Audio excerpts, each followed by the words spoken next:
श्री स्वामी समर्थ. मैत्रिणींनो, तुळशीला पाणी देताना हे 3 शब्द बोलावेत, कारण ही 3 शब्द म्हणाल्याने सर्व मनोकामना पूर्ण होतात. आजच्या या व्हिडिओमध्ये आपण जाणून घेणार आहोत की तुळशीला पाणी देताना काय बोलायचं. एकदा देवी सत्यभामा यांनी भगवान श्रीकृष्णांना तुळशीला पाणी देण्याचं महत्त्व विचारलं. त्यावेळी भगवान श्रीकृष्णांनी तुळशीच्या महात्म्याचं वर्णन केलं. आणखीन पुढे देवी सत्यभामा म्हणतात, हे स्वामी, तुम्ही मला तुळशीला पाणी देण्याचं महत्त्व सांगितलं, पण आता मला हे जाणून घ्यायचं आहे की तुळशीला पाणी कसं द्यायचं, कोणती सर्वोत्तम पद्धत आहे आणि कोणता मंत्र म्हणायचा. त्यावर भगवान श्रीकृष्ण म्हणतात, हे प्रिये, जसं मी तुळशीचं महात्म्य सांगितलं तसं तुळशीला पाणी देताना म्हणायचा मंत्र देखील खूप महत्त्वाचा आहे. हा मंत्र फक्त 3 शब्दाचा आहे, पण त्याचा परिणाम अत्यंत कल्याणकारी आहे. जो कोणी दररोज तुळशीला पाणी देताना ह्या 3 शब्दाचा उच्चार करतो, त्याच्या घरात सरळ लक्ष्मीची नांदी होते आणि त्याची दारिद्र्यता दूर होते. मैत्रिणींनो, जर तुम्हालाही तुमच्या आणि तुमच्या कुटुंबाच्या वर माता लक्ष्मीचा आशीर्वाद कायमस्वरूपी राहावा असं वाटत असेल, तर या व्हिडिओला एक लाईक करा, चॅनलला सबस्क्राईब करा आणि कमेंटमध्ये जय माता लक्ष्मी लिहिणं विसरू नका. तुळशी मंत्राचं महत्त्व सांगण्यापूर्वी मी तुम्हाला एक कथा सांगणार आहे, जी ऐकून माणसाच्या सर्व पाप नष्ट होतात आणि त्याला 100 वर्ष तुळशीला पाणी देण्याचं पुण्याचा लाभ होतो. म्हणून हे देवी, ही कथा लक्षपूर्वक ऐकणे अत्यंत आवश्यक आहे. सत्यभामा म्हणाली, हे प्रभू, मी ही कथा पूर्णतः ऐकणार आहे. कृपया मला तुळशी मंत्राचं महत्त्व सांगा.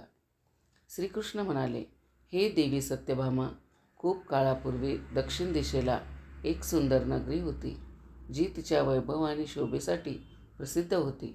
त्या नगरात सुशर्मा नावाचा एक ब्राह्मण राहत होता, पण तो फक्त नावाचा ब्राह्मण होता.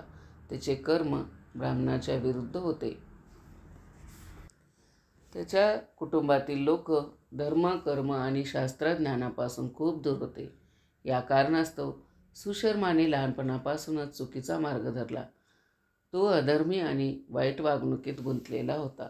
त्याने ना वेद पुराण वाचले, ना कोणत्याही धार्मिक विधीत रुची दाखवली. पूजापाठ, जप, तप आणि हवन यासारख्या पवित्र कर्मकांडाशी त्याचा काहीही संबंध नव्हता. तो न साधू संतांचा आदर करायचा, ना भुकेल्या आणि गरजू लोकांना अन्न द्यायचा. जर कोणी पाहुणा त्याच्या घरी आला तर तो त्यांचा सत्कार करण्याऐवजी रागाने भरून त्याला धरण्यावरून पाठवायचा. तो कोणालाही दानधर्म करत नसे. जर ज्याला काही मागायचं असायचं त्याला तिरस्काराने पाहायचा आणि अपमानित करायचा. स्त्रियांबद्दल त्याची वागणूकही अतिशय वाईट होती. तो दुसऱ्याच्या स्त्रियाकडे लालसाभरी नजरेने पाहायचा आणि त्यांना फसवून आपल्या अधर्माच्या मार्गावर नेण्याचा प्रयत्न करायचा. सुशर्माचा दिवस शेतात काम करून आणि पाणी विकून जात असे, पण रात्रीचा काळ त्याचा नशा आणि मदिरा पानाचा होता. जो आपली मेहनत केलेली कमाई व्यर्थ भोगविलासावर खर्च करायचा आणि मिळताच नशेत बुडून घरी परतायचा. त्याला मदिरा पानाची एवढी सवय लागली होती की त्याने आपला धर्म, कुळ आणि समाजाची मर्यादा पूर्णपणे विसरून टाकली होती. मांसाहार असल्यामुळे त्याला एवढं आवडत होतं की तो फक्त खात नाही तर इतरांना देखील त्यासाठी प्रेरित करत असे. सुशर्मा यांचा दिवस आलस आणि स्वार्थाने सुरू होत असे. तो सूर्योदयाच्या वेळी उठून न स्नान न ध्यान करून थेट आपल्या शेतात जात असे आणि तिथे कशा प्रकारे तरी काम करत असे. तो देवाची पूजा करणे तर दूरच विषय त्याचे नावही घेत नसे. तो आपल्या झोपडीत घाण आणि अस्वच्छतेच्या दरम्यान राहायचा, जिथे कोणतेही पवित्र वातावरण नसत. तो रोजची कमाई घेऊन नगरातील वैश्यांच्या ठिकाणी जात असे आणि आपले धन अधर्माच्या मार्गावर खर्च करायचा. मदिरा प्यायला लागल्यावर तो अधिक दुष्कर्म करायचा आणि पूर्ण रात्र कामवासनामध्ये डुबलेला राहायचा. नगरातील वेश्याही त्याला लालची आणि रस्त्याच्या माणूस समजायच्या, पण त्याच्याकडे धन असल्यामुळे सहन करायच्या. अशा प्रकारे सुशर्माने आपले जीवन अनेक वर्ष अधर्म, पाप आणि वाईट वर्तनात घालवले. तो दररोज कोणाच्या तरी चुकीच्या कामात गुंतलेला असे. एक दिवस तो नेहमीप्रमाणे पानं गोळा करण्यासाठी नगराबाहेर निघाला, पण त्याची मनस्थिती स्वच्छ नव्हती. तो फक्त आलस आणि लालसेने भरलेला होता. त्या लालसेत तो एका पवित्र वाटिकेत पोहोचला, जिथे त्याला जाण्याची परवानगी नव्हती. ती वाटिका अतिशय सुंदर होती. चारही बाजूंना हिरवागार वृक्ष लावलेले होते. वेगवेगळ्या फुलांनी तेथील जागा सजलेली होती आणि हवेत वेगळी शांतता होती, पवित्रता जाणवायची. पण सुशर्माला या सगळ्यांचा काही फरक पडत नव्हता. त्याला ना निसर्गाचा सौंदर्याशी प्रेम होते, ना त्या वातावरणाची कदर होती. त्याचे लक्ष फक्त त्या वस्तूवर होते ज्यांना तो तोडून बाजारात विकू शकतो आणि पैसे कमवू शकतो. आपली लाकडी टोकरी उचलून तो वाटिकेच्या मधोमध पोचला आणि झाडावरून तो पाने तोडू लागला. तो जोरात पाने गोळा करत होता की अचानक असे काहीतरी घडले जे त्याचे प्राण संकटात टाकले. जशी त्याने एका मोठ्या झाडाखाली वाकून पाणी उचलण्याचा प्रयत्न केला, त्याचे लक्ष त्याच्या पायाखाली गेले आणि तो घाबरून थरथरायला लागला. गवताच्या मध्ये एक प्रचंड काळा साप सुळका मारत बसला होता. हा सामान्य साप नव्हता. त्याची काळी त्वचा सूर्यप्रकाशात विचित्र प्रकारे चमकत होती आणि त्याच्या लाल ज्वलंत डोळ्यांनी सुशर्माला घुरले. त्याला साडलेला आवाज इतका भयानक होता की असं वाटत होतं की तो स्वतः यमराजांचा दूत आहे, जो पापींना शिक्षा देण्यासाठी आला आहे. सुशर्माला काही समजण्याआधी किंवा पळण्याचा प्रयत्न करण्याआधी तो साप झपाट्याने पुढे आला आणि त्याने त्याच्या पायाला जोरात चावले. ही चावणे सामान्य नव्हते, तर एक भयंकर शिक्षा होती. सापाचा विष इतका होता की काहीच वेळात सुशर्माची तब्येत बिघडू लागली. त्याचे शरीर सुन्न होऊ लागले, डोळे उलटे झाले आणि तो जमिनीवर पडला. तो वेदनेत तडफडत होता, ओरडायचा आणि मदतीसाठी बोलायचा होता, पण त्याच्या गळ्यातून आवाजच निघत नव्हता. त्याचे श्वास मंदावू लागले आणि शरीर थंड पडू लागले. डोळे मिटण्याच्या आधी तो मृत्यूच्या जवळ पोहोचला आणि काही वेळातच त्याचा मृत्यू झाला. सुशर्माचा मृत शरीरावर सापाने पुन्हा एकदा फुंकार मारली, जणू काही पापाचा अंत निश्चित आहे असे संकेत देत होता. साप हळूहळू गवताच्या मध्ये विलीन झाला आणि त्या ठिकाणी एक वेगळीच शांतता पसरली. काही क्षणांनी आकाशात एक अद्भुत आणि भयानक घटना घडली. दोन प्रचंड भयानक यमदूत प्रगट झाले. त्यांच्या शरीरावर काळे ढग होते आणि त्यांच्या डोळ्यात अंगारासारखी आग पेटलेली होती. त्यांच्या हातात लोखंडी जाड साखळी होती, जी भयंकर आवाज करत होती. यमदूतांनी सुशर्माची आत्मा त्यांच्या निर्जीव शरीरातून ओढून काढली आणि साखळ्यांनी घट्ट बंदिस्त केले. जशी सुशर्माला होश आला की त्याला कुठे नेले जात आहे, तो भयभीत होऊ लागला. जोरजोराने ओरडू लागला, हे यमदूतांनो, मला सोडून द्या, माझ्यावर दया करा, माझे पाप माफ करा, मला एक संधी पुन्हा द्या, असं त्याने रडत सांगितलं. यमदूतापैकी एकाने धाकधाटप करत म्हटलं, हे अधर्मी ब्राह्मण, तुला आता प्रायश्चित करण्याची कोणतीही संधी मिळणार नाही. तू संपूर्ण आयुष्य पाप केलंस, धर्माचा अपमान केला आणि आता तुला आपल्या कर्माचा फळ भोगायला तयार व्हायचं आहे. साप तुला तुझ्या त्या पापासाठी दंड देण्यासाठी पाठवला होता. दुसऱ्या यमदूताने, जो अधिक संतप्त दिसत होता, म्हटला, तू ब्राह्मणाचा कुळाला नामवंत लज्जित केलास, धर्म पाळलास नाहीस, देवाचं नाव घेतलं नाहीस. तुझ्यासारख्या पापांसाठी यमराजाने घोर नरक तयार केला आहे. आता तुला तिथे नेलं जाईल, जिथे तू अनंत काळ यातनामध्ये असलेस. सुशर्माने त्याची ही बातमी ऐकून जोरजोराने ओरडला, मला सोडून दे, मला एकदा पुन्हा जीवन द्या, मी आता धर्माच्या मार्गावर चालेल. यमदूताने त्यांचं एकही शब्द ऐकला नाही. त्यांनी सुशर्माची आत्मा साकळ्यात घट्ट बांधली आणि घसडत यमलोकाकडे घेऊन गेले. जेव्हा यमदूत त्या पापी ब्राह्मणा सुशर्माला घेऊन यमलोकात पोचले, तेव्हा यमलोकाचं दृश्य अत्यंत भयानक होतं. चारही बाजूने अंधाराने न्हालेला होता. चिल्लाऱ्या आणि वेदना यांचं वातावरण पसरलेलं होतं. सुशर्माची आत्मा साखळ्यात अडकवून यमदूतांनी त्याला यमराजाच्या दरबारात नेलं. यमराजाचा विशाल दरबार गरिमा आणि न्यायाचं प्रतीक होता. त्यांच्या सिंहासनाच्या चारही बाजूने अग्नीच्या लपटा होत्या आणि त्याच्या हातात धर्मादंड होता, जो त्याला न्यायाचं प्रतीक होता. धर्मराजाच्या पुढे चित्रगुप्त बसले होते, ज्यांच्या समोर एक विशाल पुस्तक उघडलेले होते. हे पुस्तक म्हणजे प्रत्येक जीवाच्या जन्मापासून ते मृत्यूपर्यंतचे सर्व लेखाजोखा लिहिलेला असायचे. जशी ही यमदूतांनी सुशर्माला त्यांच्या समोर उभे केले, चित्रगुप्त त्यांच्या पुस्तकाकडे पाहिले आणि म्हणाले, हे धर्मराज, हा ब्राह्मण मातृनामक ब्राह्मण आहे. त्याने बालपणापासून मृत्यूपर्यंत कुठलाही पुण्य काम केलं नाही. त्याच्या जीवनात फक्त पाप आणि अधर्माचा समावेश आहे. तो केवळ धर्माचं पालन करण्यास असमर्थ होताच नाही, तर इतरांसाठीही अडथळा ठरला. थोड्याच वेळात त्याचा मृत्यू झाला आणि त्याचा मृत शरीराजवळ एक सर्प फुंकारला. जणू पापाचा अंत निश्चित असल्याचा संकेत देत होता. सर्प हळूहळू गवताच्या मध्ये विलीन झाला आणि तिथे एक वेगळा सन्नाटा पसरला. सुशर्माने धर्माचे कधीही पालन करण्यात अपयशी होता. फक्त इतरांसाठी अडथळा ठरला. त्याने अतिथींचा अपमानही केला, पराई स्त्रियांकडे आसक्ती ठेवली, मदिरा आणि मांसांचे सेवन केले आणि दान किंवा धर्माचे कोणतेही कार्य केले नाही. याने आपल्या ब्राह्मण धर्माचा मोठा अपमान केला आहे. त्याने ना भगवानाचे स्मरण केले, ना कधी आपल्या कर्माचं प्रायश्चित केले. अगदी मृत्यूपर्यंतही त्याला पश्चाताप झाला नाही. हा व्यक्ती घोर पापाचा भागी आहे. त्यासाठी दरवाजे नरकाचे खुले आहेत. हे ऐकून यमराजाने गंभीर आवाजात सांगितले, हे दूतांनो, हा घोर पापी ब्राह्मण, ज्याने केवळ आपल्या जीवन कलंकित केले आहे, ब्राह्मण जातीच्या मर्यादाही नष्ट केल्या. आता त्याला आपल्या कर्माचं फळ भोगावे लागेल. त्याला उचलून नरकात नेत जा आणि तिथल्या भयंकर अग्नीत ढकलून टाका. तो अनेक वर्षे यातना भोगेल आणि नंतर त्याला पुढील जन्मात पशु योनीत पाठवले जाईल. तो आपल्या पापाचा दंड भोगेल. यमदूतांनी धर्मराजाच्या आज्ञेचे पालन केले. यमदूतांनी सुशर्माची आत्मा घट्ट जंजिरात बांधून नरकाकडे नेली.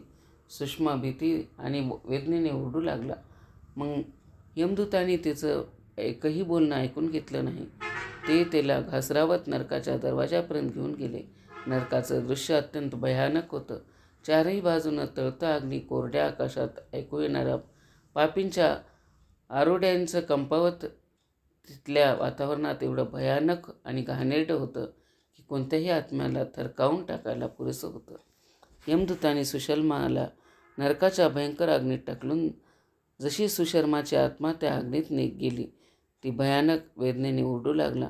नरकातील दंड अत्यंत कठोर होते. तिला जाळणाऱ्या लोखंडी जंजिरीने बांधलेले आणि वारंवार भयानक आगीत टाकलं जात होतं. तिथल्या दंडाधिकाऱ्यांनी तिचा पापापासून वेगवेगळ्या प्रकारच्या यातनांचा त्याच्यावर अंमल केला. कधी ती तीव्र काटेरी झुडपावर चालायचा लावलं गेलं, कधी गरम तेलाच्या कढईत टाकलं गेलं, तर कधी प्रत्येक क्षण त्याला इतका असह्य वेदनेतून जात होता. वर्षानुवर्ष तिची आत्मा नरकातील या भयानक यातना सहन करत राहिली. तिला तिच्या प्रत्येक पापाचं फळ मिळालं. त्याने प्रत्येक क्षण आपल्या चुकावर पश्चाताप केला, पण आता पश्चातापाचा काही उपयोग नव्हता. जेव्हा त्याच्या सर्व पापांचं प्रायश्चित पूर्ण झालं, तेव्हा त्याला पुढील जन्मासाठी तयार करण्यात आलं. यमराजाने चित्रगुप्तांना आदेश दिला, हा पापी पशु योनीत पाठवायचा आहे. त्याला एक बैल म्हणून जन्म मिळेल, जिथे तो आपल्या कर्माचे फळ भोगेल. त्याचं आयुष्य वेदना आणि कष्टाने भरलेलं असेल. तो कठोर श्रम करेल, पण सुख फार कमी मिळेल. पुढच्या जन्मातही तो आपल्या पापाचं प्रायश्चित करत राहील. अशा प्रकारे नरकातील यातना भोगून सुशर्माची आत्मा बैलाच्या शरीरात पुनर्जन्माला पाठवण्यात आली. पण या जन्मातही त्याचे दुःख कमी झाले नाही. बैलाच्या रूपाने जन्म घेतल्यावर तो दिवस रात्र जड ओझं उचलण्यात व्यस्त राहिला. त्याचा मालक त्याला सकाळी ते रात्री कठोर कामावर लावायचा, पण जेवायला त्याला फारच कमी अन्न मिळायचे. दररोज तो आपल्या नशिबावर रडायचा, पण आता त्याच्याकडे दुसरा कोणताही मार्ग नव्हता. मागील जन्मातील पापाचं फळ त्याला भोगावं लागत होतं. त्याचं संपूर्ण आयुष्य दुःख आणि कष्ट आणि अडचणीने भरलेलं होतं. कालांतराने त्या बैलाची ताकद कमी होऊ लागली. जेव्हा तो पहिल्या मालकासाठी उपयुक्त राहिला नाही, तेव्हा त्याला एकाने 3 पायाच्या लंगड्या माणसाला विकून दिलं. तो लंगडा माणूसही कमी क्रूर नव्हता. त्याने त्या दुर्लभ बैलाला आपलं ओझं उचलण्यासाठी वापरायला सुरुवात केली. तो माणूस त्याच्या पाठीवर बसून इथे तिथे फिरायचा आणि बैलाला खडतर रस्त्यावर चालायला भाग पाडायचा. तो बैल ज्याने मागील मालकाच्या अत्याचारांना सहन केलं होतं, आता या नव्या मालकांना अजूनही अधिक कष्ट भोगू लागला. 8 वर्षे तो बैल कोणतीही तक्रार न करता आपल्या लंगडा मालकाचं ओझं उचलत राहिला. कितीही थकला तरी मग एक दिवस लंगडा माणूस बैलाच्या पाठीवर बसून एक उंच पर्वतावर चढण्याचा प्रयत्न करू लागला. तो पर्वत सरळ आणि कठीण मार्गाने भरलेलं होतं. बैलाच्या कमजोर पायांनी आणि दुर्लभ शरीराने काम करणे कठीण होतं, पण त्याला आपल्या स्वामीची आज्ञा मानावीच लागली. जशी जशी तो चढत गेला त्याची श्वास झपाट्याने चालू लागली. डोळ्यासमोर अंधार येऊ लागला. तो पाय घसरू लागले. खूप वेळा चढल्यावर त्याची सगळी ताकद संपुष्टात आली. तो अचानक जोरात बेहोश होऊन जमिनीवर कोसळला. त्याची श्वास मंदावू लागले आणि तो आपल्या शेवटचे क्षण मोजू लागला. हे दृश्य पाहून आसपास उभे काही लोक त्याच्या दुर्दशेवर द्रवित झाले. त्यापैकी काहींनी बैलाला तोंडात पाणी घालण्याचा प्रयत्न केला, ज्यामुळे त्याला काहीशी सुटका मिळू शकेल. त्याच लोकांमध्ये एक पुण्यात्मा होता.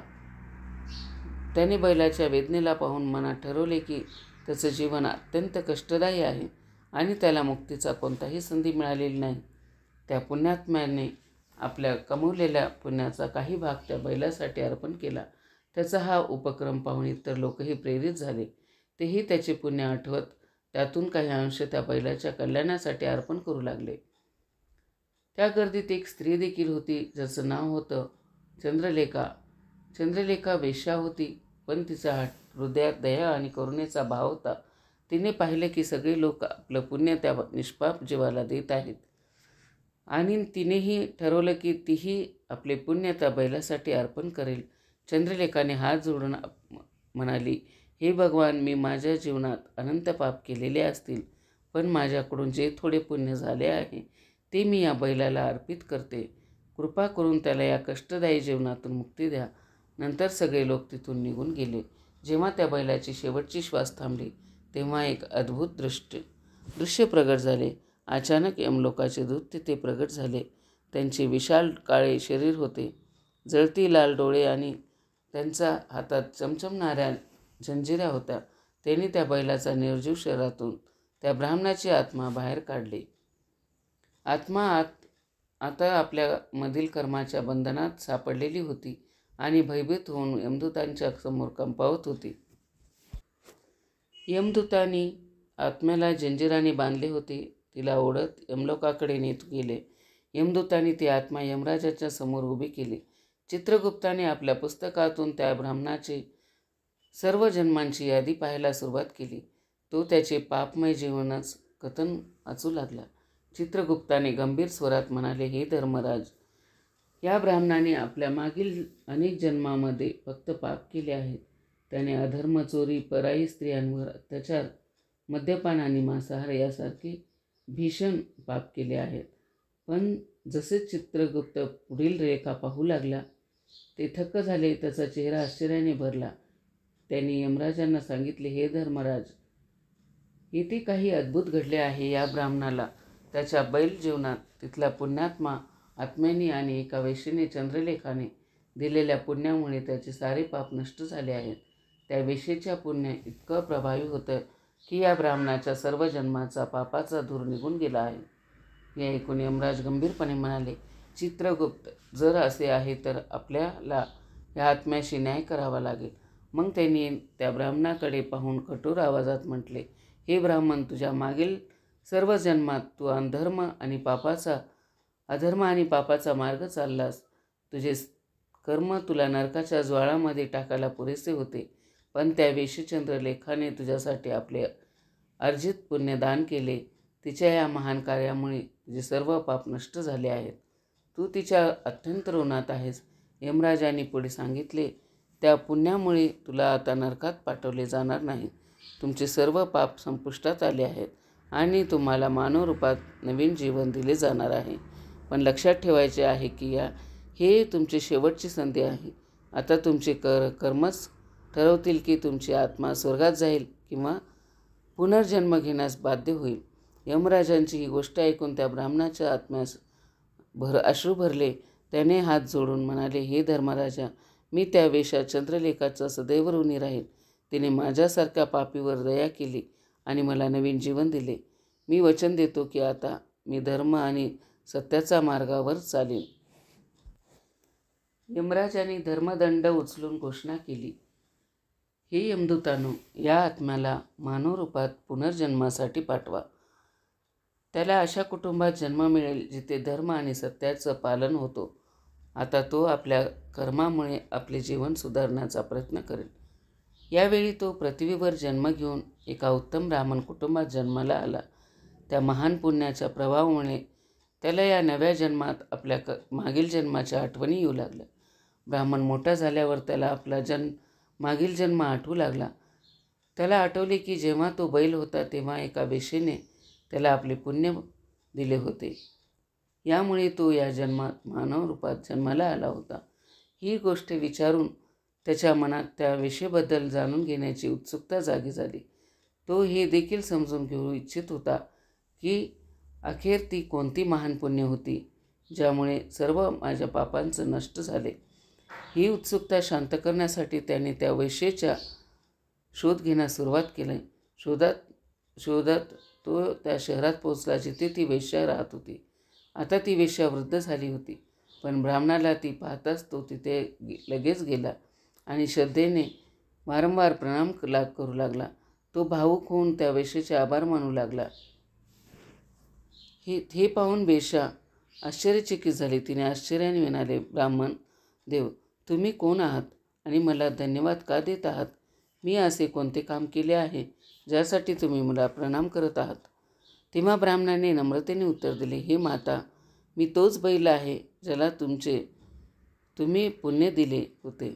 माझ्या पाप कर्मामुळे मला मागील जन्मात बैल व्हावे लागले होते. जेव्हा मी त्या बैल पर्वतावर मृत्यूच्या काठावर होतो तेव्हा तुम्ही मला तुमचे पुण्य दिले होते. तुमच्या त्या पुण्यामुळेच मला पुन्हा मानवजन्म मिळाला आहे. इतकंच नाही तर तुमच्या पुण्यामुळे मला मागील माझ्या जन्माच्या सर्व आठवणीही आठवत आहेत. पण हेही मला जाणून घ्यायचं आहे की तो कोणता पुण्यकर्म होता ज्यामुळे तुम्ही माझ्या सर्व जन्माचे पाप नष्ट केले. मला त्या पुण्याबद्दल जाणून घ्यायचे आहे. हे ऐकून वेश्या काही वेळ विचारात पडली. नंतर म्हणाली, हे ब्राह्मण श्रेष्ठ, मी माझ्या जीवनात कधीही मोठे पुण्य केलेले नाही. मी नेहमीच पापाच्या मार्गावरच चाललेली आहे. पण हो, माझ्या घरात एक तोता होता जो नेहमी पिंजऱ्यात बसून काहीतरी बोलत असे. त्याला ऐकून माझे अंतःकरण पवित्र झाले. त्या तोत्याने जो मंत्र बोलायचे त्याच पुण्याने मी तुम्हाला दान केले. तो वेश्या आणि ब्राह्मण त्या तोत्याजवळ गेले आणि त्याला विचारू लागले, हे शुक, तुम्ही कोणता मंत्र बोलत असता ज्यामुळे तुमच्या जीवनाचा उद्धार झाला? हा मंत्र तुम्हाला कोणी शिकवला आणि या मंत्राचा अर्थ काय आहे? तेव्हा तो तोता म्हणाला, मागील जन्माचा वृत्तांत सांगायला सुरुवात केली. तो म्हणाला, हे ब्राह्मण श्रेष्ठ, मागील जन्मात मी एक ब्राह्मण होतो. मी माझ्या ज्ञानाच्या अहंकारात अंध होऊन होतो. मी कधीच गुरुजनांचा सन्मान केला नाही, सदैव त्यांचा अपमान केला. मला ज्ञानावर इतका अधिक गर्व झाला की त्यामुळे माझा क्रोध वाढला आणि मी सर्वांवर द्वेष करू लागलो. मानवाला तुच्छ समजू लागलो आणि विद्वान लोकांना भरी सभेत अपमान करू लागलो. नंतर काळानुसार माझा मृत्यू झाला आणि मला यमलोकात नेण्यात आले. पूज्यनाच्या आणि गुरुजनांचा अपमान केल्यामुळे मला तोत्याच्या कुलात टाकण्यात आलं आणि माझा जन्म एक तोत्याच्या रूपात झाला. माझ्या कर्मामुळे लहान वयातच मला माझ्या आईवडिलांपासून वेगळं व्हावं लागलं. मी झाडाच्या फांदीवर बसून रडत होतो तेव्हा त्या ठिकाणी काही मुनी जात होते. त्यांनी माझ्या दयनीय ओरड ऐकली आणि मला ऐकून घेऊन त्यांच्या आश्रमात नेले. त्यांनी तिथे मला एक सुंदर पिंजरा दिला आणि माझी चांगली काळजी घेतली. ते रोज मला भोजन देत आणि शिकवित होते. त्या ठिकाणी ते मुनी त्यांच्या स्त्रिया आणि मुलं रोज तुलसीच्या झाडाला पाणी घालत आणि त्यांच्यासमोर मंत्र जप करत होते. त्यांच्याच तोंडून तो मंत्र वारंवार ऐकून मी तो रटून घेतला आणि तेव्हापासून तो मंत्र मला माहिती झाला. तो मंत्र मी रोज बोलत राहिलो. त्या मंत्राच्या प्रभावाने मला कधीही मृत्यू आला नाही आणि माझे आयुष्य 100 वर्षे झाली. इतक्या वर्षात मी जिवंत राहिलो. एका रात्री एक चोर त्या ठिकाणी आला आणि मला तिथून चोरी करून घेऊन गेला. नंतर ती वेश्या मला त्या चोरांकडून विकत घेतली. वेश्येच्या घरी आल्यानंतर मी त्या मंत्र बोलत होतो, ज्यामुळे त्या वेश्येच्या मनही पवित्र झालं. तिने वेश्या काम सोडून भगवान विष्णूची भक्ती करायला सुरुवात केली. त्या मंत्राच्या प्रभावाने माझ्या मागील जन्माचे पाप नष्ट झाले आहेत आणि त्याच मंत्राच्या प्रभावाने त्या वेश्येच्या अंतःकरणातही पवित्र झालं आहे. हे ब्राह्मण, त्या मंत्राच्या पुण्यामुळे तुम्हालाही पापमुक्त प्राप्त झाली आहे. अशा प्रकारे तो त्या ब्राह्मणाला ऐकून त्या वेश्येला संपूर्ण कथा सांगितली. ज्याला ऐकून तो ब्राह्मण आणि वेश्या दोघेही अत्यंत आनंदी झाले आणि तिनं तुलसीला पाणी देत त्या मंत्राचा जाप केला. नंतर तो वेश्या आणि ब्राह्मण हे तिन्हीही त्या मंत्राच्या प्रभावाने दिव्य विमान घेऊन विष्णू लोकाला गेले. श्रीकृष्ण म्हणतात, हे देवी सत्यभामा, पाहिलंत का, फक्त तुलसीच्या या मंत्राच्या प्रभावाने त्या तोत्याच्या, त्या वेश्येच्या आणि त्या ब्राह्मणाच्या सर्व पाप नष्ट झाली आहेत. म्हणून प्रत्येक माणसाने रोज तुलसीला पाणी देताना या मंत्राचा उच्चार नक्की करावा. हे देवी, तो मंत्र असा आहे, लक्षपूर्वक ऐका. ओम वृंदावन स्वाहा, ओम वृंदाने स्वाहा. श्रीकृष्ण म्हणतात, कोणतीही स्त्री नित्य तुलसीच्या समोर हा मंत्र जपेल ती सौभाग्यशाली बनेल. कोणताही पुरुष तुलसीच्या समोर हा मंत्र उच्चारेल त्याला अक्षयधन प्राप्त होईल. घराच्या समोर रोज तुलसीची पूजा केली गेली तर त्या घरात थेट लक्ष्मीचे वास्तव्य होईल. तुलसीचा हा मंत्र एक राजकल्पतरू आहे, जो सर्व फळे देणारा आहे. त्यामुळे तुलसीच्या समोर हा मंत्र जपेल त्याला संपूर्ण सिद्धी प्राप्त होतील. स्त्रियांनी नेहमी स्नान करून, केस बांधून, सिंदूर भरून मांगामध्ये नित्य तुलसीला पाणी द्यावे आणि ह्या मंत्राचा जप करावा. रोज तुलसीच्या झाडाची परिक्रमा करावी, ज्यामुळे सर्व दोष नष्ट होतात. रोज संध्याकाळी तुलसीच्या समोर दिवा लावावा आणि तुलसीच्या समोर बसून भगवान विष्णूची आराधना करावी. तुलसीसमोर दीपक लावल्याने माणसाला धनधान्य प्राप्त होते.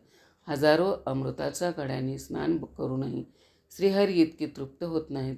श्रीकृष्ण म्हणतात, माणसाला तुलसीचा एक पान अर्पण केल्याने जे पुण्य मिळतं तेच पुण्य 100,000 गायांच्या दानानेही मिळत नाही. जो माणूस मरणाच्या वेळी आपल्या तोंडात तुलसीपत्र किंवा तुलसीची पाणी घेतो तो आपल्या सर्व पापापासून मुक्त होऊन थेट श्रीकृष्णाच्या धामाला जातो. पण तुलसीचे पत्र तोडण्याचे काही नियम आहेत. पौर्णिमा, अमावस्या, द्वादशी आणि सूर्यक्रांतीच्या दिवशी, तसेच मध्यरात्री आणि अशाच अशुद्ध असलेल्या वेळी जर कोणी तेल लावून न्हाऊन न थांबवता हातपाय धुतले नसतानाही किंवा रात्रभर वापरलेले कपडे घातलेले असतानाही तुलसीचे पत्र तोडले तर तो मोठा पाप मानले जाते. श्राद्ध, व्रत, दान, प्रतिष्ठा आणि देवपूजेच्या हेतूने तोडलेल्या तुलसीचे पत्र जरी जुने झाले असले तरी 3 रात्री पवित्र मानले जाते. तुलसीपत्र कधीही वेगळे एकटे तोडू नये, तर त्याबरोबर त्याची फांदीचा पुढचा भाग, वरचा भाग ही तोडावा. असे केल्याने पूजा आणि अर्पणाचा फळ लाखपट वाढतो.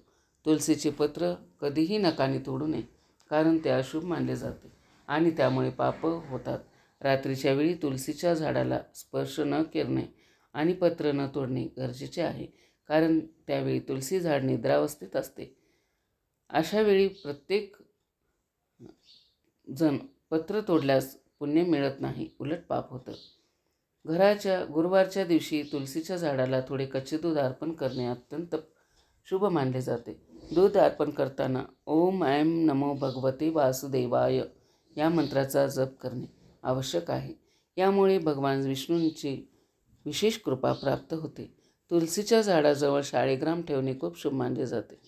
पूजा करताना शालिग्रामावर तीळ अर्पण करावा, त्यामुळे भगवान विष्णूची कृपा होते. तुलसी आणि शालिग्रामाची पूजा करताना दुधात भिजवलेले हळद लावा आणि तिलक करा. ही पूजा अधिक फलदायी बनते. शालिग्रामावर तुळशीपत्र ठेवून चंदन अर्पण करणे खूप महत्त्वाचे आहे. त्यामुळे भगवान विष्णू अत्यंत प्रसन्न होतात आणि भक्तांना विशेष आशीर्वाद देतात. पण जर एखादी महिला मासिक पाळीवर असेल तर तिला तुळशीची पूजा करू नये. अशा वेळी तुळशीच्या झाडाला स्पर्श करणे टाळावे, कारण त्यामुळे पाप होऊ शकते आणि स्त्रियांच्या जीवनात अडचणी वाढू शकतात. म्हणून या नियमाचे काटेकोर पालन करणे आवश्यक आहे. अशा प्रकारे भगवान श्रीकृष्ण यांनी देवी सत्यभामाला तुळशीचे जल अर्पण करण्याच्या मंत्राचे महत्त्व सांगितले आणि तुळशीच्या पूजेतून किती अद्भुत लाभ मिळतात हे समजावून सांगितले. आमच्या प्रिय मैत्रिणींनो, ही माहिती तुम्हाला कशी वाटली? जर तुम्हाला ही माहिती आवडली असेल तर तुम्ही या व्हिडिओला लाईक करा आणि चॅनलवरती जर नवीन असाल तर चॅनलला सबस्क्राईब करा. कमेंट बॉक्समध्ये ओम नमो भगवते वासुदेवाय हा मंत्र जरूर लिहा. श्री स्वामी समर्थ.